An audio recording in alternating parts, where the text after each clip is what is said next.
Halo anak-anak, apa kabar? Puji Tuhan baik ya, tetap sehat dan semangat. Di Panser Hati, hidup Saint Yosef. Selamat bertemu kembali anak-anak dengan Bu Retno dalam pelajaran Sejarah Indonesia. Dan materi hari ini adalah hubungan Kerajaan Demak, Pajang, dan Mataram Islam. Hubungan Kerajaan Demak, Pajang, dan Mataram Islam. Apakah anak-anak sudah siap mengikutinya? Baik, kita mulai saja ya untuk yang pertama, Kerajaan Demak. Anak-anak masih ingat pada waktu kalian presentasi kerajaan Islam, yaitu Kerajaan Demak di kelas. Siapa Raja Demak yang pertama? Ya, yaitu adalah Raden Patah. Siapa yang masih ingat? Raden Patah putranya siapa? Ya, dia adalah putra Raja Brawijaya V dari Majapahit dengan ibunya Putri Campa dari Tiongkok. Nah, ada kisah sedikit anak-anak tentang Raden Patah. Ternyata pada waktu Raden Patah di dalam kandungan ibunya, Brawijaya V harus menitipkan Putri Campa kepada Arya Damar, seorang adipati Palembang yang pada waktu itu merupakan bagian kerajaan Majapahit. Karena apa anak-anak? Karena ditentang oleh kalangan istana. Berarti ada hubungan ya antara Raden Patah dengan kerajaan Majapahit. Kemudian selanjutnya, karena ada perebutan kekuasaan di kerajaan Majapahit pada masa itu, maka kesempatan Raden Patah untuk menyerang Majapahit terjadi pada masa Brawijaya VII. Dan akhirnya Majapahit menjadi bawahan Kerajaan Demak. Dan Raden Patah memerintah Kerajaan Demak tahun 1500 sampai 1518. Nah, raja kedua siapa anak-anak? Betul sekali, adalah Pati Unus. Dia disebut juga Pangeran Sabrang Lor. Memerintah tahun 1518 sampai 1521.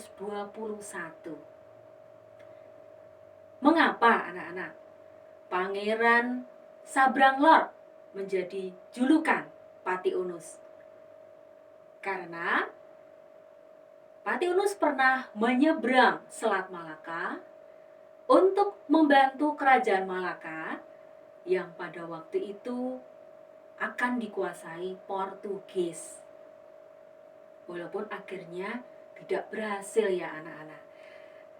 Nah, alasan yang lain Pati Unus membantu Kerajaan Malaka karena solidaritas terhadap sesama Kesultanan Islam. Di samping itu, membendung invasi Portugis yang akan menduduki Jawa. Nah anak-anak, hubungan Pati Unus dengan Raden Patah tentu ada, yaitu ayah dengan anak ya.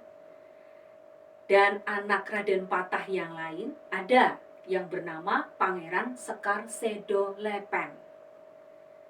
Tetapi sayang anak-anak, Pangeran Sekar Sedo Lepen dibunuh oleh anak dari saudaranya sendiri, yaitu Sunan Prawoto, ya, sehingga menjadikan Pangeran Trenggono menjadi raja ketiga kerajaan Demak. Pangeran Trenggono memerintah tahun 1521 sampai 1546 dan memiliki panglima perang anak-anak namanya Fathahilah. Apakah Demak menjadi jaya saat diperintah Pangeran Trenggono? Ya. Bahkan kekuasaan Pangeran Trenggono itu sampai ke Banten, Malang, bahkan sampai Sunda Kelapa, anak-anak. Dan oleh Fathahilah, Sunda Kelapa akhirnya berubah nama menjadi Jayakarta, yang artinya kemenangan penuh. Yaitu terjadi pada tanggal 22 Juni 1527. Sehingga sampai sekarang anak-anak, setiap tanggal 22 Juni diperingati sebagai hari lahir kota Jakarta. Baik, selanjutnya bagaimana kiprah Pangeran Trenggono? Yaitu di tahun 1546, Pangeran Trenggono dibantu oleh Sunan Gunung Jati. Nah, anak-anak masih ingat Sunan Gunung Jati itu adalah salah satu wali songo yang menyebarkan Islam di Cirebon. Untuk apa? Ternyata untuk menyerang Pasuruan, Panarukan, dan Supit Urang. Nah, di sini anak-anak, Pangeran Trenggono akhirnya gugur. Dan tentu siapa ya yang melanjutkan Raja Demak selanjutnya? Di zaman dulu pasti anak-anak tahu bahwa pengganti raja pasti adalah putra-putranya. Dan tentu putra Pangeran Trenggono yang bernama Sunan Prawoto yang melanjutkan. Dan itu terjadi anak-anak, namun hanya 1 tahun Sunan Prawoto memerintah kerajaan Demak. Karena apa? Ternyata karena dibunuh oleh Aryo Penangsang. Siapa Aryo Penangsang, anak-anak? Yaitu putra dari Pangeran Sedolepen tadi. Pangeran Sedolepen tadi, anak-anak, yang dibunuh oleh Sunan Prawoto. Tentu anaknya Pangeran Sedolepen kan membalas dendam. Nah, di sini Sunan Prawoto akhirnya meninggal dan digantikan oleh putranya, yaitu Aryo Pangiri. Tetapi Aryo Pangiri yang ingin dibunuh oleh Aryo Penangsang itu akhirnya bisa meloloskan diri. Hingga akhirnya bagaimana anak-anak? Tinggal Aryo Penangsang ya yang berkuasa.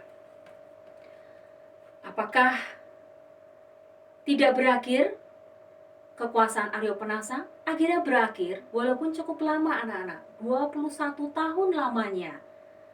Ya, baru bisa dikalahkan oleh tokoh yang bernama Joko Tingkir. Joko Tingkir siapa lagi?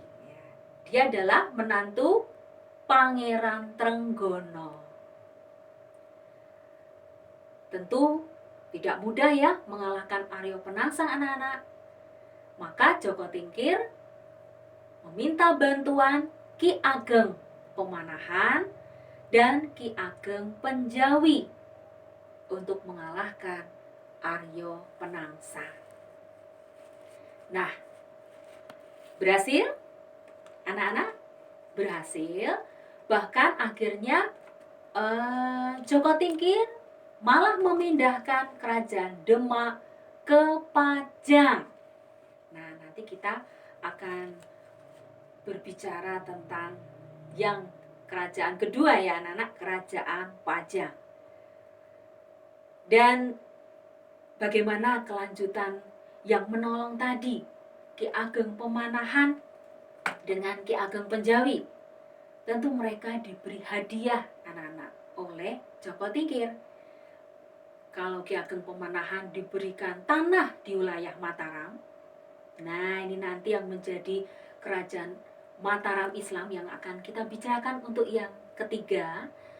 Sedangkan Ki Ageng Penjawi itu mendapatkan tanah di Pati. Nah, itu anak-anak ya. Ternyata akhirnya Demak dipindahkan ke Pajang. Dan siapa tadi yang memindahkan ke Pajang? Adalah Joko Tingkir. Joko Tingkir kemudian mengembangkan kerajaan Pajang dan dia bergelar Sultan Hadiwijaya. Di masa Sultan Hadiwijaya ada yang berkembang anak-anak, yaitu ada sajak monolistik berjudul Niti Sruti, karangan Pangeran Karanggayam. Dan di masa Sultan Hadiwijaya, kekuasaannya sampai di Madiun, Blora, dan Kediri. Bahkan anak-anak, tahun 1581, Sultan Hadiwijaya mendapat pengakuan sebagai Sultan Islam bagi kerajaan-kerajaan penting di Jawa Timur. Itu anak-anak tentang Sultan Hadiwijaya. Nah, tentu yang selanjutnya, apakah di kerajaan Pajang tidak mengalami peperangan juga dengan kerajaan lain? Ada anak-anak. Yaitu tahun 1582, kerajaan Pajang berperang dengan Mataram Islam. Lah, kenapa? Kok bisa ya anak-anak? Padahal tadi yang mendapatkan tanah di wilayah Mataram tadi siapa anak-anak? Ki Ageng Pemanahan. Tentu tidak berperang ya dengan Pajang. Berterima kasih malah ya, karena mendapatkan tanah di Mataram. Tetapi mengapa terjadi perang? Ternyata Ki Ageng Pemanahan yang memiliki anak bernama Sutawijaya ini ingin balas dendam anak-anak. Balas dendam kepada Sultan Hadiwijaya karena adik iparnya Sutawijaya yang bernama Temenggung Mayang ini pernah dibuang oleh Sultan Hadiwijaya. Ya, juga karena pada masa itu Mataram Islam berkembang pesat. Dan karena berkembangnya Mataram Islam enggan untuk menghadap ke Pajang. Nah, ini penyebab juga yang lain. Tapi anak-anak, akhirnya Sultan Hadiwijaya sakit dan meninggal. Tentu siapa yang melanjutkan anak-anak? Putranya. Siapa putra dari Sultan Hadiwijaya? Yaitu adalah Pangeran Benowo. Namun Pangeran Benowo ternyata tidak bisa langsung menjadi pengganti ayahnya karena harus berperang dengan menantu dari Sultan Hadiwijaya. Ternyata anak-anak, menantu dari Sultan Hadiwijaya adalah Arya Pangiri.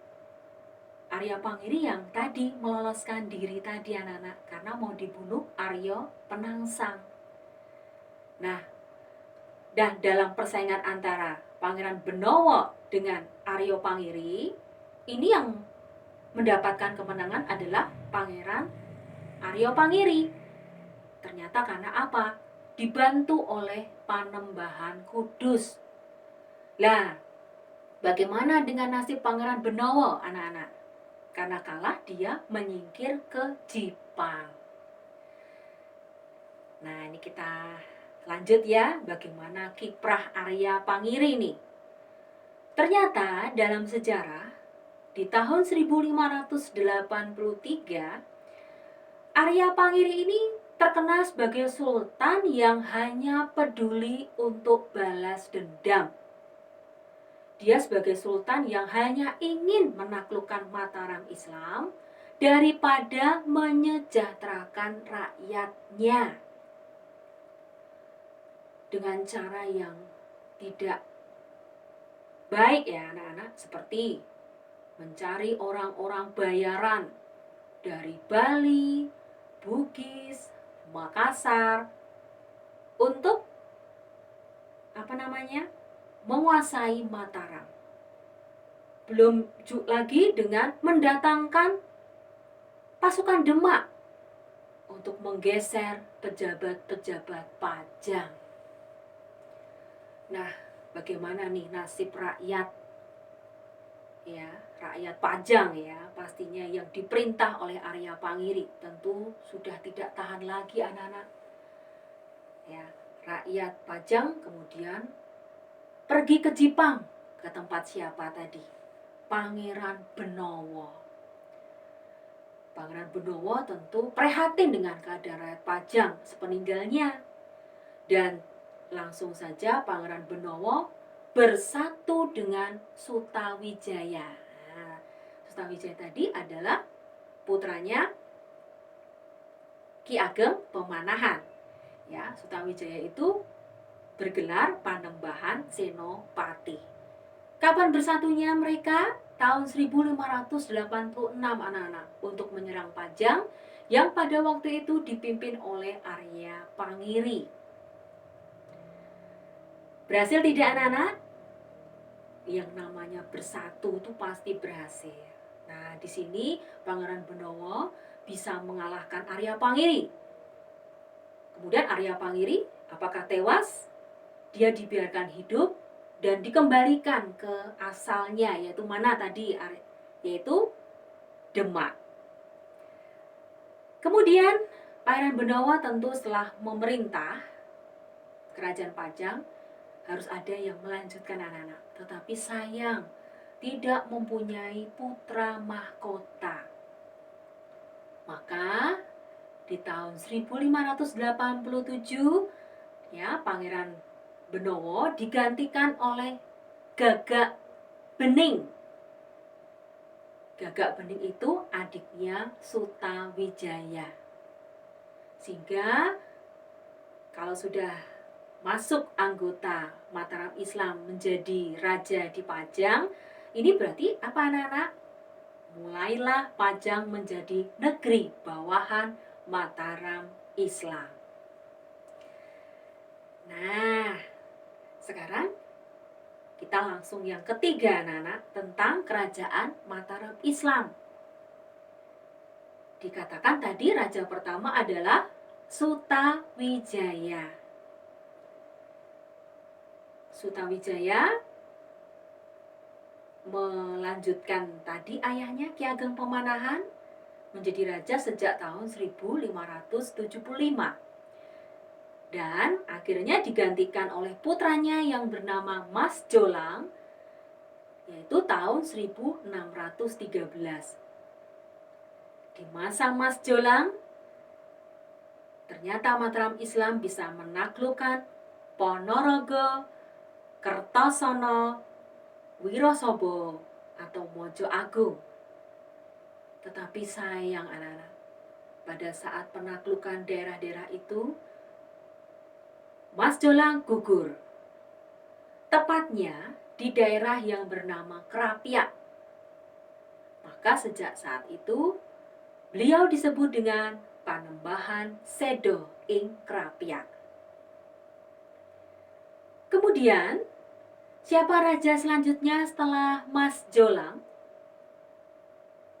Ya, adalah Sultan Agung atau disebut juga Mas Rangsang, yaitu memerintah tahun 1613 sampai 1645. Dan di masa Sultan Agung inilah anak-anak, Mataram Islam mencapai kejayaannya.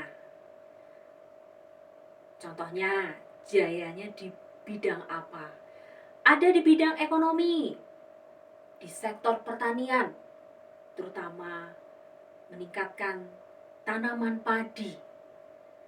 Kemudian di bidang budaya, beliau bisa memadukan antara kalender Saka dengan kalender Hijriah menjadi kalender Jawa. Dan akhirnya anak-anak, keruntuhan kerajaan Mataram Islam itu terjadi juga sama dengan kerajaan lain, yaitu adanya perebutan kekuasaan dalam keluarga kerajaan. Dan ditambah anak-anak, yaitu campur tangan bangsa asing di dalam kerajaan Mataram Islam. Siapa lagi kalau tidak dari Belanda yang ikut campur tangan dalam urusan kerajaan. Sehingga menyebabkan Mataram Islam pecah ya menjadi dua. Yaitu apa anak-anak? Yaitu Kesultanan Yogyakarta dan Kasunanan Surakarta. Nah, Mataram Islam pecah menjadi dua tadi, yaitu Kesultanan Yogyakarta dan Kasunanan Surakarta ada dalam perjanjian yang bernama Giyanti. Dan selanjutnya Mataram Islam diperkecil lagi anak-anak, yaitu dalam perjanjian Salatiga menjadi 4 wilayah. Ada Kesultanan Yogyakarta, ada Paku Alaman, ada Kasunanan Surakarta, ada Mangkunegara. Nah, akhirnya Nana, inilah hubungan kerajaan Pajang, Demak, dan Mataram Islam. Sampai di sini dulu anak-anak. Dan apakah kalian sudah jelas semuanya? Ya, baik. Dan selanjutnya anak-anak, untuk mengetahui selanjutnya bahwa kerajaan Pajang, Demak, Mataram Islam itu memang masih ada sejarahnya sampai sekarang, Burno minta tolong anak-anak untuk tunjukkan dengan gambar-gambar, ya tentu disertai dengan keterangan tentang peninggalan-peninggalan kerajaan Demak, Pajang, dan Mataram Islam yang bisa kita kunjungi sampai sekarang. Saya ulang ya, tunjukkan dengan gambar-gambar beserta keterangannya tentang kerajaan Demak, Pajang, dan Mataram Islam dalam wujud peninggalan-peninggalannya yang bisa kita kunjungi sampai sekarang. Burno tunggu loh ya jawabannya dengan dimasukkan di Microsoft Word di Tim Office 365. Demikian anak-anak materi kita pada hari ini, dan semoga Tuhan memberkati kalian semua. Terima kasih. Di Panser Hati, hidup Saint Yosef.